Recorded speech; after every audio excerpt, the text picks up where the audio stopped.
감사가 넘치시기 바라겠습니다. 오늘 말씀은 로마서 16장 17절 말씀입니다. 형제들아 내가 너희를 권하노니 너희가 배운 교훈을 거슬러 분쟁을 일으키거나 거치게 하는 자들을 살피고 그들에게서 떠나라. 아멘. 오늘 말씀의 내용은 사도 바울이 로마 교회 성도들에게 무언가를 간곡하게 부탁하는 내용입니다. 무엇을 간곡하게 부탁하냐면 거짓 교사들에 대한 것인데, 거짓 교사들은 다른 말로 이단들입니다. 이단 사상을 가진 사람들이죠. 이 이단 사상을 가진 사람들을 결별하라, 떠나라 이렇게 말씀하고 있는데, 왜 그러냐면 이단 사상에 빠진 사람들은 교회를 자꾸만 분열시키고 파괴시킨다라는 겁니다. 그러니까 바울이 지금 무엇을 말하고 싶은 겁니까? 최선을 다해서 해야 될 일이 있는데 교회의 하나됨을 지켜야 한다라는 겁니다. 이 교회의 하나됨을 지키는 것이 하나님이 진정 기뻐하시는 일이다. 이걸 말씀하고 있는 겁니다. 자, 그러면 교회의 하나됨을 지키는 것은 무조건 하나만 되면 되느냐? 이런 질문이 생기죠. 여러 가지 질문이 있을 수 있는데 오늘은 교회의 하나됨을 지키는 것에 대한 우리의 바른 태도에 대해서 생각해 보면서 말씀의 은혜를 나누겠습니다. 자, 교회의 하나됨을 향한 바른 태도 첫 번째는요. 기본적으로 하나됨과 화평함은 항상 추구해야 한다라는 겁니다. 평상시에 하나됨과 화평함은 항상 추구하고 있어야 된다라는 겁니다.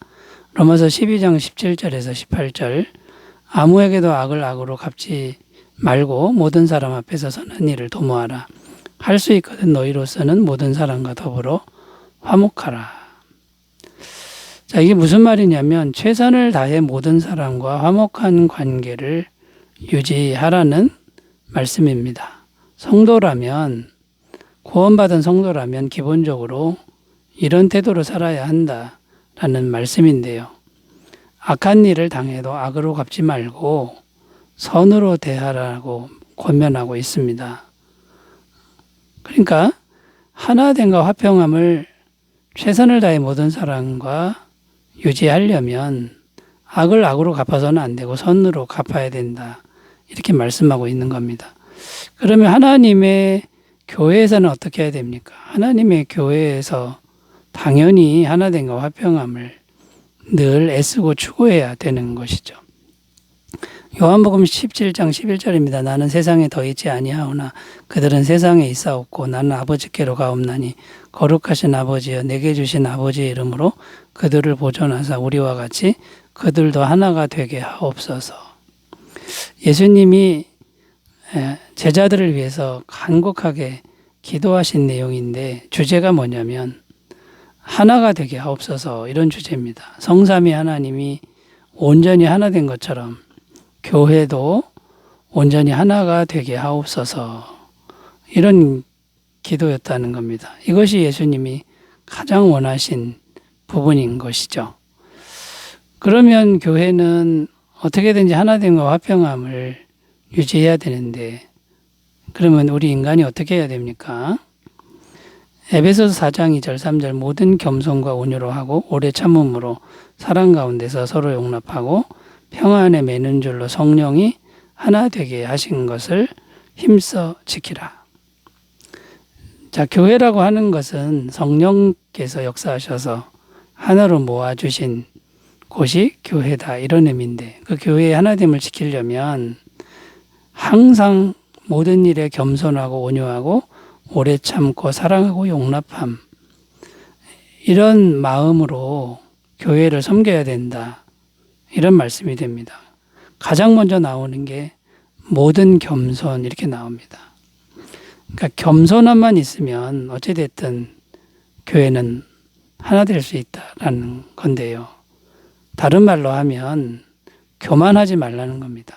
교만한 사람의 특징은 자꾸만 자기를 드러내는 것이고 자기가 옳으니 다른 사람을 정죄하고 판단합니다. 그리고 자꾸만 싸우게 되어 있다는 거죠. 교만하면은 분쟁이 일어납니다. 그런데 겸손하면은 싸움이 없어지는 거죠. 자, 그런데 겸손한 마음은 어떻게 가질 수 있느냐? 내가 겸손해야지 한다고 되는 게 아니라는 겁니다. 인간적 노력으로 되는 게 아니라 겸손하신 예수님의 마음을 우리가 묵상하고 품어야 됩니다. 예수님의 십자가를 지신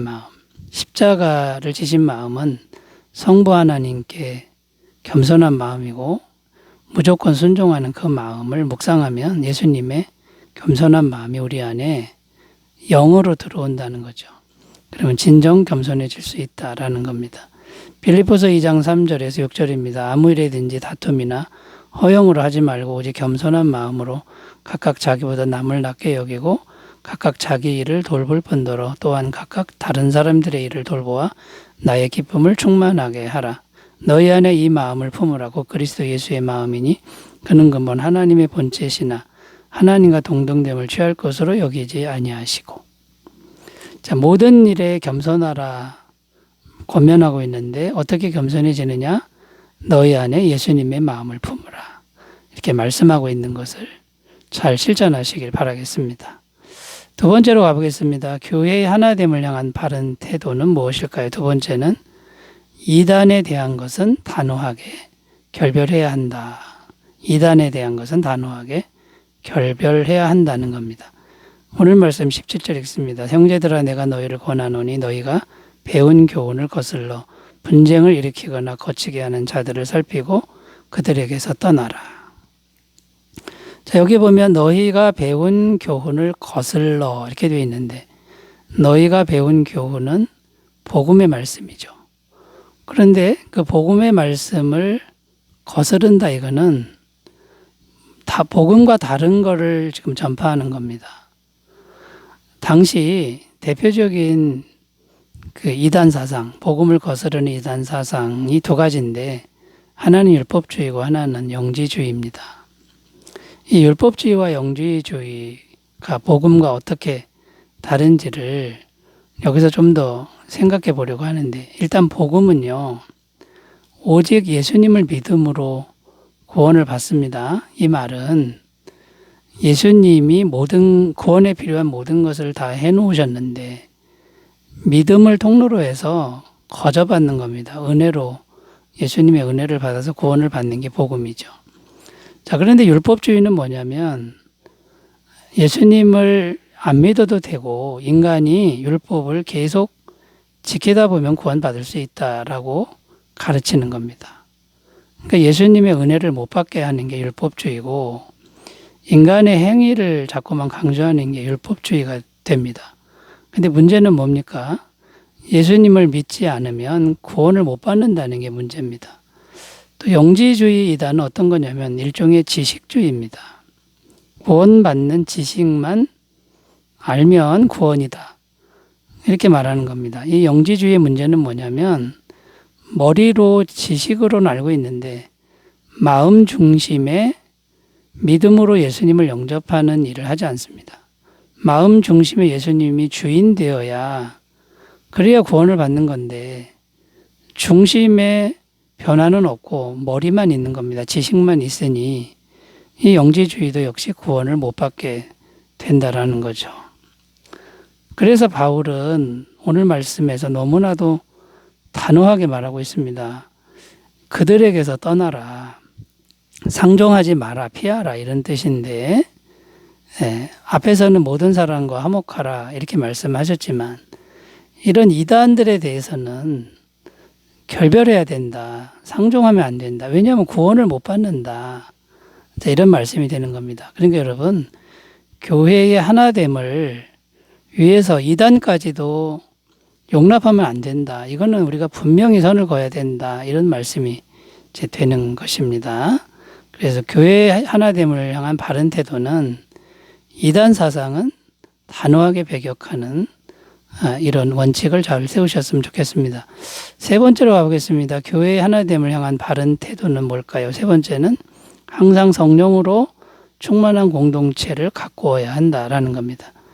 사도행전 2장 44절 46절 믿는 사람이 다 함께 있어 모든 물건을 서로 통용하고 또 재산과 소유를 팔아 각 사람의 필요를 따라 나눠주며 날마다 마음을 같이하여 성전에 모이기를 힘쓰고 집에서 떡을 떼며 기쁨과 순전한 마음으로 음식을 먹고.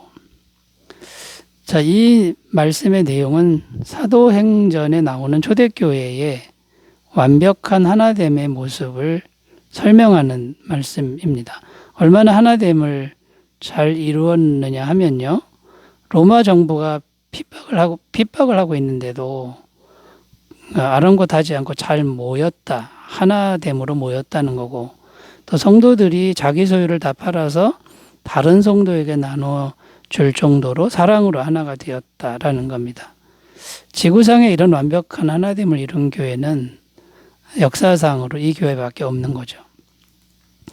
그런데 이렇게 아름다운 하나됨을 이룬 교회가 어떻게 이루어진 겁니까? 오직 성령님의 충만한 임재로 되었다라는 겁니다. 이건 사람의 힘으로 된 것이 아니라는 거죠. 사도행전 2장 42절 그들이 사도의 가르침을 받아 서로 교제하고 떡을 떼며 오로지 기도하기를 힘쓰니라. 오로지 기도하기를 힘쓰니까 성령의 임재가 충만해졌고 성령님이 성도들의 마음에 들어가니까 하나님의 마음이 들어가서 하나가 되었고 담대하게 되었고 사랑하게 되었다. 이런 말씀이 되는 겁니다.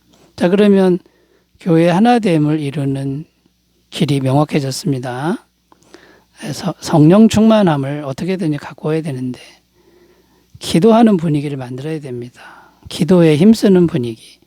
이것만 만든다 그러면 성령의 임재가 되는 거고 성령님이 어떻게든지 하나로 만들어 주신다라는 거죠. 마가복음 9장 29절 이르시되 기도 외에 다른 것으로는 이런 종류가 나갈 수 없느니라. 기도 외에 다른 길이 없다. 이것을 우리가 마음에 잘 새기셨으면 좋겠습니다. 기도합니다. 하나님 아버지, 우리는 어떻게든지 교회의 하나됨을 아름답게 잘 이루게 하옵소서. 예수님의 이름으로 기도드립니다. 아멘. 좋은 하루 되시기 바라겠습니다. 감사합니다.